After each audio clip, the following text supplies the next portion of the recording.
শনিবার দুপুরে রাজধানীর কাকরাইলে আইডিইবিতে গণতন্ত্র পুনরুদ্ধার সংগ্রামে দেশনেত্রী বেগম খালেদা জিয়া এবং তারেক রহমানের ত্যাগ ও নেতৃত্ব বিষয়ক আলোচনা সভার আয়োজন করে ন্যাশনালিস্ট রিসার্চ ফাউন্ডেশন।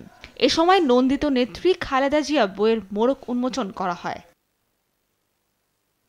অনুষ্ঠানে দেশ ও জনগণের বিরুদ্ধে যে ষড়যন্ত্র চলছে তা রুখতে সকলকে একসঙ্গে কাজ করার তাগিদ দেন বক্তারা। আমাদের মাসের পর মাস, বছরের পর বছর এইভাবে ডিবিতে নিয়ে যে রিমান্ডে নিয়ে আমাদের উপর এমন কোন অত্যাচার নাই যা করা হয় নাই। কিন্তু কর্মসূচি প্রত্যাহার তো পরের কথা, দলের বিরুদ্ধে একটি টু শব্দ, আমাদের নেতা নেত্রীদের বিরুদ্ধে একটি টু শব্দ আমাদের মুখ দিয়ে উচ্চারিত হয় নাই, করতে পারে নাই তারা। এ সময় বিএনপির স্থায়ী কমিটির সদস্য সালাহ উদ্দিন আহমেদ বলেন, যারা গণপরিষদ সেকেন্ড রিপাবলিক ইস্যু সামনে আনছে এবং স্থানীয় সরকার নির্বাচনকে অগ্রাধিকার দিচ্ছে, তারা মূলত গণতান্ত্রিক পথে উত্তরণকে দীর্ঘায়িত করতে চাইছে। চলতি মাসেই জাতীয় নির্বাচনের রোডম্যাপ ঘোষণা করা না হলে গণতান্ত্রিক শক্তিগুলো বসে করণীয় ঠিক করবে বলে জানান তিনি। সেকেন্ড রিপাবলিক,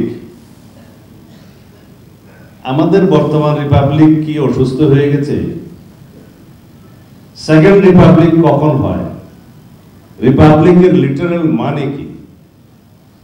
রিপাবলিক হচ্ছে যেখানে নির্বাচিত প্রতিনিধিরা রাষ্ট্র পরিচালনা করবে, তাদের একটা নমিনাল অথবা elected head of the state থাকবে। সেটা কি আমাদের নেই? নতুন সংবিধানের জন্য আপনারা কথা বলছেন, নতুন সংবিধান যেটা হবে